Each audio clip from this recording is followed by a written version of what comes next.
여러분, 우리가 은혜를 당연하게 여기는 순간 은혜는 값싸게 취급받게 되는 것입니다. 은혜를 당연하게 여기는 사람은 은혜의 가치를 모르는 사람입니다. 그 사람에게 은혜는 더 이상 은혜가 아닙니다. 코로나 이전에 우리의 일상을 한번 여러분 생각해 보십시오. 우리는 모든 것을 당연하게 생각했습니다. 모이고 식당에 가서 밥을 먹고 가족들과 여행을 다니고 학교에 가서 공부를 하고 자유롭게 활동할 수 있는 모든 것들을 우리는 그것을 당연하게 생각했습니다. 그래서 그것이 내가 자유롭게 생활할 수 있는 그런 일상의 생활이 그것이 은혜라는 사실을 우리는 몰랐습니다. 그러나 당연하게 생각했던 일들이 제한을 받고 자유가 중단되면서 우리는 비로소 깨닫게 되었습니다. 아, 그것이 은혜였구나. 일상생활을 살아가는 것이 내가 가족들과 마음대로 여행할 수 있고, 내가 학교에 가서 마음대로 공부할 수 있고, 내가 마음 편하게 사람들이 없는 집이 아니라 사람들이 많이 모이는 맛집에 갈 수 있다, 가서 맛있는 것을 먹을 수 있는 것도 그것도 참 은혜구나. 그때 비로소 깨닫게 됐습니다.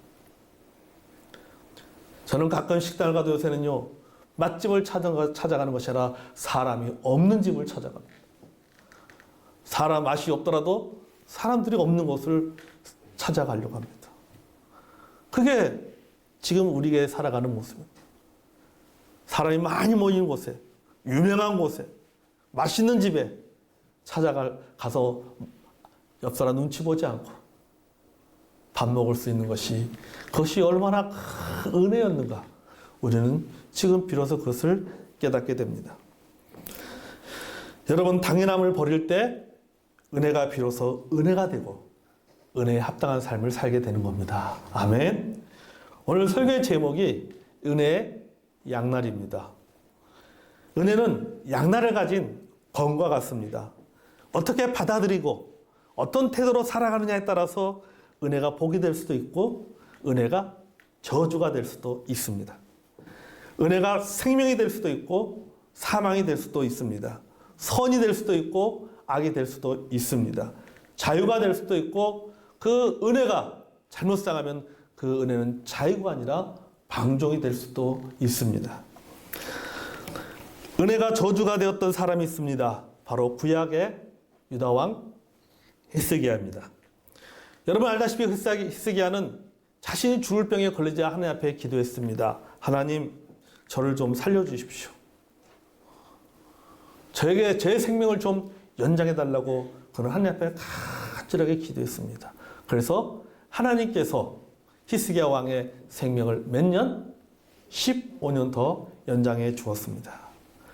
그러나 그는 연장된 15년을 가지고 그 15년이라는 하나님의 은혜를 악용했습니다. 바벨론의 사신들에게 왕궁의 보물들을 보여주면서 자신의 능력을 자랑하고 자신의 건재함을 자랑하면서 교만했어요. 역대하 32장 24절 25절 읽어보겠습니다. 자, 시작. 그때 히스기야가 병들어 죽게 되었으므로 여호와께 기도하매 여호와께서 그에게 대답하시고 또 이적을 보이셨으나 히스기야가 마음이 교만하여 그 받은 은혜를 보답하지 아니하므로 진노가 그와 유다와 예루살렘에 내리게 되었더니. 아멘. 자, 하나님께서 그의 생명을 15년 연장시켜 주셨습니다. 그에게 은혜를 베풀어 주셨습니다. 그러나 여기 보니까는 히스기야가 마음이 교만하여 그 받은 은혜를 보답하지 아니하였다, 이렇게 말하고 있습니다. 하나님의 은혜에 합당하지 못한 삶을 산 겁니다. 하나님의 은혜에 합당하지 못한 삶을 살게 되자 은혜가 화근이 된 거예요. 결국 바벨론에 의해서 유다가 멸망되는 이유를 제공해 주었습니다. 그러니까 그에게 15년이라는 것은 아무런 의미가 없는 겁니다. 15년의 은혜가 아무런 의미가 없는 겁니다. 오히려 은혜로 인해서 교만해지고 교만이 멸망을 가져왔습니다. 갈라디아서 여러분 5장을 보면요, 하나님의 은혜를 받고 죄를 짓는 자는 하나님의 나라를 유업으로 받지 못한다고 했습니다. 굉장히 무서운 말을 갈라디아서 5장이 말하고 있어요. 너희들이 하나님의 은혜로 구원받았지만은 그러나 그 구원에 합당한 삶을 살지 못할 때, 육신의 소욕을 따라 살아갈 때 하나님의 나라를 유업으로 받을 수가 없다라고 갈라디아서 5장은 분명하게 이야기하고 있습니다. 반면에 하나님의 은혜가 삶의 능력이 되었던 사람도 있습니다. 바로 사도 바울입니다. 여러분, 바울은 누구보다도 하나님의 은혜를 많이 경험한 사람입니다. 누구보다도 사역의 열매가 풍성했던 사도입니다. 예수님 다음으로 많이 알려진 제자입니다. 사복음서 이후에 주인공이라고 말할 수 있을 정도로 사도 바울은 모든 면에서 탁월한 사람이었습니다. 그런 그가 이렇게 고백합니다. 고린도전서 15장 10절입니다. 읽어보겠습니다. 시작.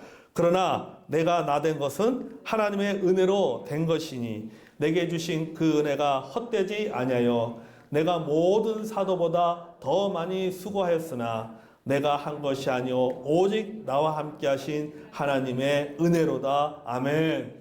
하나님의 은혜를 헛되지 아니하게, 하나님의 내가 받은 그 하나님의 은혜를 헛되지 않게 하겠다라고 바울은 고백하고 있는 것입니다. 바울은 하나님의 은혜를 헛되이 받지 않았습니다. 하나님의 은혜를 악용하지 않았습니다. 은혜가 삶과 사역의 에너지가 되었고 힘이 되었습니다. 그리고 더 많은 영적인 열매를 맺게 되었습니다. 똑같은 하나님의 은혜를 받음에도 불구하고 누구는 저주로 끝나고 누구는 더 큰 복을 받습니다. 그래서 은혜는 양날을 가지고 있는 것입니다. 여러분, 은혜가요 에너지가 되고 그 은혜가 영적인 성장과 열매를 맺기 위해서는 하나님과 나와 그리고 하나님께서 주시는 은혜의 내용이 이 세 가지가 조화를 이루어야 되는 거예요. 제가 선물을 예로 들어보겠습니다. 제가 성은이에게 선물을 주었습니다. 선물을 공급하는 사람은 아버지인 저입니다. 선물을 받는 사람은 아들인 성은입니다. 그런데 선물의 내용이 신통치가 않다고 한다면 선물이 될 수가 없는 거죠.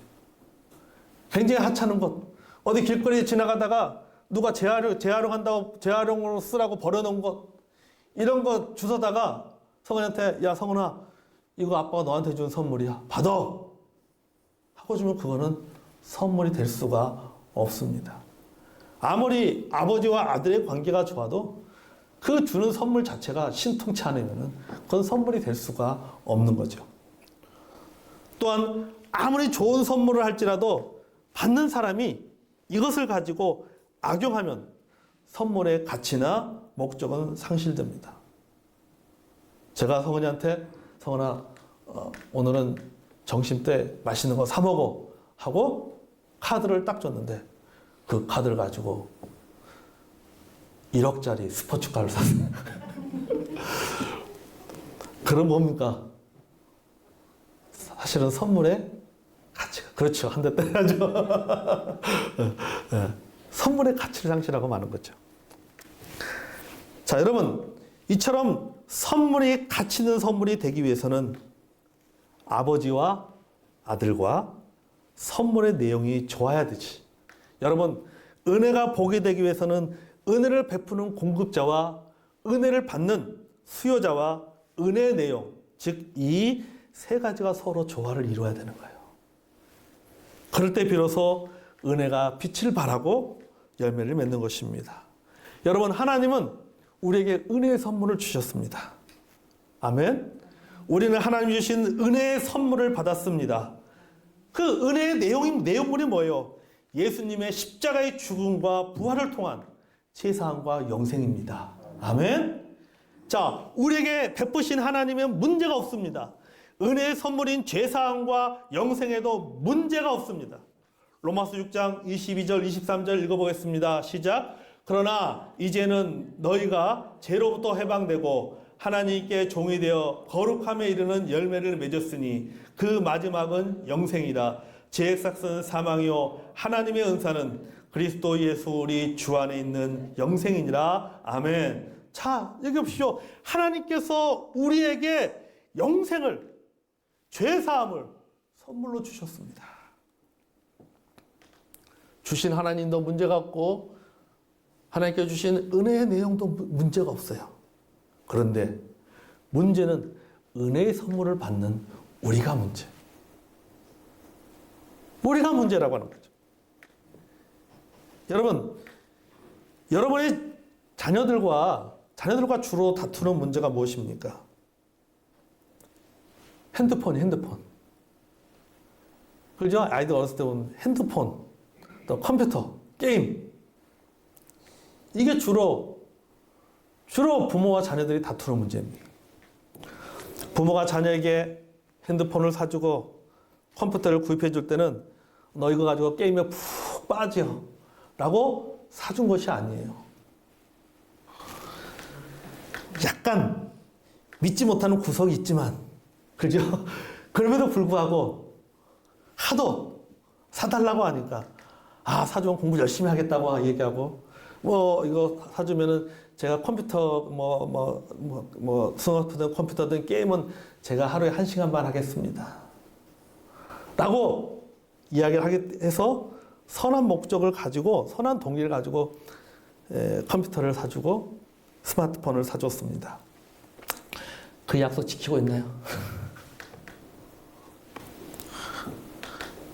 자녀와 무엇 때문에 싸웁니까? 선물로 준 컴퓨터나 그 핸드폰 때문에 싸우는 거예요. 그거 가지고 다툽니다. 그것 때문에 관계에 문제가 생깁니다. 원래의 목적대로 사용되지 못하고 있었죠. 여러분, 구원받은 우리의 모습이 하나님 앞에서 바로 이와 같습니다. 은혜로 구원받고 율법으로 돌아갑니다. 영으로 시작하여서 육신으로 돌아가려고 합니다. 생명의 법이 아니라 사망의 법을 쫓아 살려고 합니다. 성령의 생각보다는 육신의 생각에 사로잡혀 살아갑니다. 의보다는 죄를 짓습니다. 그래서 필립 안시는 이런 모습을 보면서 사람은 하나님의 은혜를 악용하고 싶어 한다라고 지적을 했습니다. 맞는 말인 것 같아요. 사람은 하나님의 은혜를 악용하고 싶어 합니다. 하나님의 은혜를 철저하게 자기 편리한 대로 하나님의 은혜를 사용하려고 하는 유혹을 받습니다. 하나님께 받은 은혜를 너무 쉽게 생각하고 악용하려고 합니다. 하나님이 복음을 통해서 우리에게 주신 자유, 나에게 주신 자유를 가지고 우리는 방종하려고 합니다. 바울은 사람들의 이런 성향을 너무나도 잘 알고 있었어요. 그래서 오늘 로마서 6장 1절과 2절에 이렇게 말합니다. 읽어보겠습니다. 시작. 그런즉 우리가 무슨 말을 하리요? 은혜를 더하게 하려고 죄에 거하겠느냐? 그럴 수 없느니라. 죄에 대하여 죽은 우리가 어찌 그 가운데 더 살리요? 그럴 수 없다. 너희들이 은혜로 구원받았기 때문에, 은혜로 죄사함을 받았기 때문에 이제는 마음껏 죄를 지어도 되고 이제는 마음껏 내 마음대로 살겠다고 생각하느냐? 그렇다면은 내가 너희들한테 말하겠다. 그럴 수 없느니라. 절대 그럴 수 없다. 14절 15절에서도 다시 한번 말합니다. 읽겠습니다. 시작. 죄가 너희를 주장하지 못하리니 이는 너희가 법 아래 있지 아니하고 은혜 아래 있습니다. 그런즉 어찌하리요? 우리가 법 아래 있지 아니하고 은혜 아래 있으니 죄를 지으리요? 그럴 수 없느니라. 아멘. 여기서 또 한 번 말하고 있습니다. 그럴 수 없다. 우리가 법 아래 있지 않냐고 은혜 아래 있으니, 하나님의 은혜 아래 있기 때문에 하나님께 나에게 일방적인 호의를 베푸시고 내가 죄인임에도 불구하고 죄를 짓고 삶에도 불구하고 하나님께 나에게 은혜를 베풀기 때문에 나는 그것에 구애받지 않냐고. 그럼 내가 마음껏 하고 싶은 대로 살고 내가 마음껏 하고 싶은 거 하고 내가 마음껏 여러 가지 내 육신의 소욕대로 내 마음의 정욕대로 내가 마음껏 살겠다라고 한다면은 뭐라고 말하니까? 그럴 수가 없다 라고 말하는 거예요. 절대 그래서는 안 된다라고 얘기하는 겁니다. 결코 그렇게 할 수 없습니다. 하나님의 은혜를 경험했다고 하면서도 하나님의 은혜를 입에 달고 다님에도 불구하고 자기 마음대로 살고 자기 마음대로 죄짓고 나는 구원받았으니 괜찮다. 나는 죽으면 천국 간다. 하나님께서 내 모든 죄를 다 용서해 주었기 때문에 괜찮다. 하나님께 회개하면 하나님께서 용서해 주신다. 이런 아주 나쁜 생각을 가지고 살아간다면 이 사람은 하나님의 은혜를 제대로 경험하지 못한 사람이고 미성숙한 사람이고 하나님의 은혜를 악용하는 사람인 것입니다. 그리고 그 끝은 어떻게 될 것 같아요? 데마처럼 세상을 사랑하여 하나님을 버리는 사람이 되고 마는 겁니다. 아멘? 팀 켈러는 사람이 방탕해지는 이유가 하나님의 값없는 은혜를 너무 많이 믿어서가 아니라 너무 조금 믿어서라고 했어요. 맞습니다. 하나님의 은혜를 제대로 믿는 사람은 자기 마음대로 살지 않습니다. 아무런 주저함 없이 죄를 짓거나 자신의 욕망대로 살거나 자신을 불의의 지체로 내주지 않습니다. 제가 자신을 주장하지 못하도록 하나님의 은혜 아래 머물러 있는 거예요. 하나님의 은혜 아래 머물러 살아갑니다. 여러분, 은혜는 죄사함으로 그치지 않습니다. 따라하겠습니다. 은혜는 하나님이 주시는 능력이다. 아멘. 여러분, 은혜는 하나님이 주시는 능력이에요. 스트롱 헬라어 사전은 은혜를 이렇게 정의했습니다. 은혜는 마음을 거쳐 삶으로 나타나는 신적 영향력이다. 이렇게 했어요. 그러니까 은혜는 신적 영향력이라고 했어요. 존 더반의 성경용어 백과사전에는 이렇게 설명했습니다. 같이 한번 읽어보겠습니다. 시작. 은혜는 우리에게 의를 전가시켜 하나님 앞에 서게 할 뿐 아니라 그 이상의 일까지 하게 하는 역동적인 힘이다. 은혜는 우리의 실생활에도 영향을 준다. 하나님이 우리 안에 능력을 주셔서 우리의 무력함을 극복하게 하시는 것이 은혜의 특징이다. 아멘. 여기 보시면 여기서도 은혜는 우리의 실생활에도 영향을 준다. 그리고 또 말하기를 은혜는 역동적인 힘이 있다. 그러니까 이 은혜는 힘이 있는 거예요. 은혜는 능력입니다. 은혜는 에너지라고 하는 것이죠. 히브리서 12장 28절에 말합니다. 읽어보겠습니다. 시작. 그러므로 우리가 흔들리지 않는 나라를 받았은즉 은혜를 받자. 이로 말미암아 경건함과 두려움으로 하나님을 기쁘게 섬길지나. 아멘. 여러분 맞습니다. 은혜는요 하나님의 호의로 끝나는 것이 아니에요. 은혜는 아까 능력이라고 했습니다. 은혜는 영향력입니다. 이 말은 뭡니까? 은혜는 눈에 보이는 삶을 통해서 나타난다라고 하는 거예요. 내가 하나님의 은혜를 받을 때는 그 은혜가 보이지 않지만은 그러나 그 하나님의 그 은혜를 경험한 사람, 하나님의 그 은혜를 맛본 사람은 그 하나님의 은혜가 눈에 보이게 삶을 통해서 나타난다라고 하는 거예요. 여러분, 은혜는 눈에 보이는 삶을 통해서 나타납니다. 다시 말해서 따라서 은혜는 보이는 것이다. 은혜는 보입니다. 저 사람이 하나님의 은혜를 받고 살아가는 사람인지 하나님 은혜를 정말로 경험하지 못한 사람인지는 눈에 보인다는 거예요. 무엇을 통해서? 삶을 통해서 보인다는 겁니다. 왜? 은혜는 신적 영향력이기 때문에. 은혜는 하나님의 우리에게 주시는 에너지이기 때문에 그 에너지는 눈에 보이게 되어 있다는 것이죠. 은혜는 경건함과 두려움으로 살게 합니다. 자신을 의의 종으로 하나님께 드리며 거룩함을 이루어갑니다. 본문 19절을 말합니다. 읽어보겠습니다. 시작. 너희 육신이 연약함으로 내가 사람의 예대로 말하노니 전에 너희가 너희 지체를 부정과 불법에 내주어 불법에 이른 것 같이 이제는 너희 지체를 의에게 종으로 내어주어 거룩함에 이르라. 아멘. 여러분 6장 19절에 말하고 있죠. 거룩함에. 여러분 거룩함에 이르기 위해서는요 이 은혜와 진리가 조화를 이루어야 돼요. 요한복음 1장 17절 자 읽어보겠습니다. 자 시작. 율법은 모세로 말미암아 주어진 것이요 은혜와 진리는 예수 그리스도로 말미암아 온 것이라. 아멘.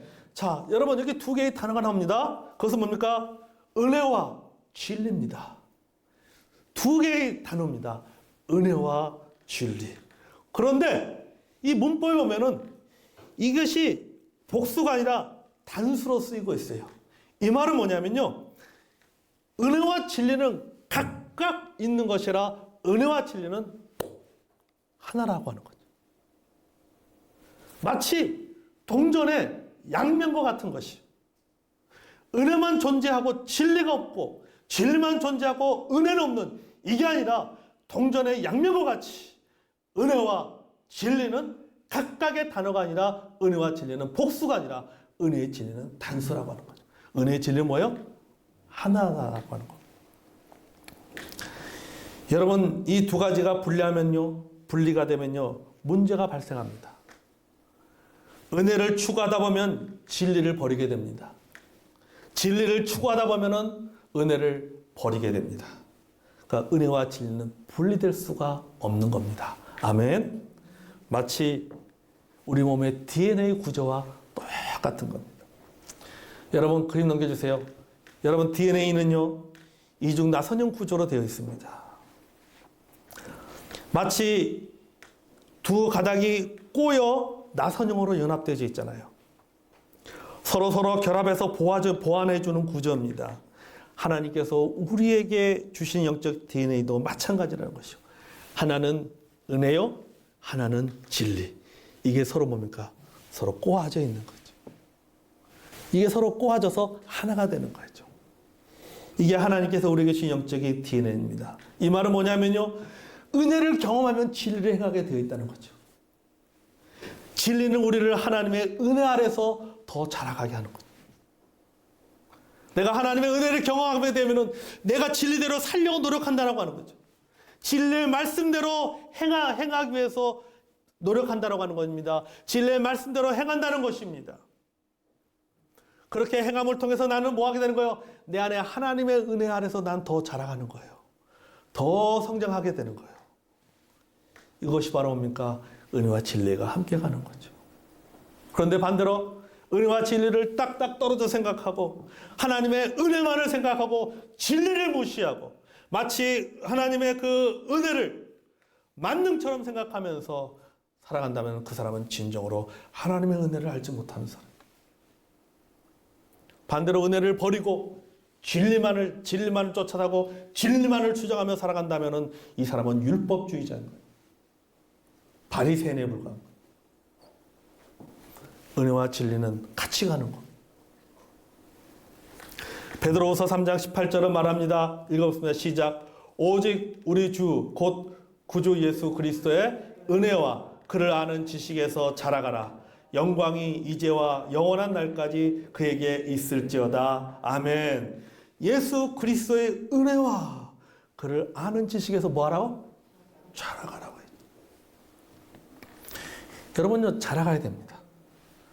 아까 말했지만 우리가 자녀들에게 컴퓨터를 사주고 스마트폰을 사줍니다. 근데 이 아이들이 미성숙할 때는요, 이거 가지고 다퉈요. 그렇죠? 그래서 생각해 보세요. 초등학교 때 아이들 자녀들이 초등학교나 뭐 또 중학생 때 한두 번씩 스마트폰 가지고 또 그 컴퓨터 또 게임하는 거 가지고 막 다툰 적이 있을 겁니다. 막 그냥 열받아 그냥 다 갖다 버리고 싶은 막 이런 유혹을 받을 때도 있어요. 근데 지금 아이들이 성장하면요, 그런 문제 가지고 아이들하고 다투지 않잖아요. 언제 다투는 거예요? 미성숙할 때 다투는 거예요. 미성숙했기 때문에. 근데 그 아이들이 성장하면은 그런 가지고, 여러분, 지금 내 자녀가 대학생이고 지금 성년이 돼서 사회생활 하는데 여러분 그거 가지고 스마트폰 가지고 다툽니까? 컴퓨터 게임 한다고 막 다투고 합니까? 이제는 성인이 되면은 자기들이 알아서 그걸 다 조절하면서 하잖아요. 다투지 않습니다. 왜요? 그만큼 성장한 거예요. 하나님의 은혜를 악용하는 사람은 어떤 사람이냐? 하나님의 은혜를 악용한다라고 하는 것은 이 사람은 미성숙한 사람이죠. 하나님의 은혜를 제대로 모르는 거예요. 하나님의 은혜를 제대로 경험하지 못한 사람. 만약에 나는 하나님의 은혜를 경험했고 나는 예수 그리스도를 통해서 죄산받고 구원받았고 하나님의 자녀가 되었고 나는 죽어서 천국 가기 때문에 나 이제 내 마음대로 살겠다라고 한다면 그 사람이 과연 진정으로 구원받은 사람이라고 말할 수 있습니까? 그 사람이 은혜 받은 사람이라고 말할 수 있습니까? 저는 아니라고 생각합니다. 하나님의 은혜를 악용하는 사람은 그 사람은 진정으로 그 사람이 과연 거듭났는가 구원받는가는 생각해 보아야 되죠. 여러분, 하나님의 은혜 아래서 여러분은 자라가고 있습니까? 여러분은 지금 은혜의 양날 중에서 어떤 날을 사용하고 있습니까? 은혜를 백지수표로 또는 한도 제한이 없는 신용카드처럼 마구 긁고 있지는 않습니까? 하나님의 은혜를 재용서받는 수단으로 사용하지 말고 여러분 진리를 행함으로 은혜 아래서 거룩해지고 자라가는 성도님 되시길 주의 이름으로 축복합니다. 아멘. 여러분 하나님의 은혜는 양날이 있습니다. 여러분 어디에 서겠습니까? 그 양날 중에 어느 날을 사용하겠습니까? 하나님의 은혜를 악용하여서 값싸게 취급하지 마십시오. 오히려 하나님의 은혜를 두려움으로 받고 받은 바 그 하나님의 은혜를 두렵고 떨림으로 그 은혜를 선영함을 통해서 거룩함을 이뤄나가고 하나님의 은혜 아래에서 건강하게 성장해가는 그런 건강하게 신앙생활하는 저와 여러분이 되기를 원합니다. 아멘.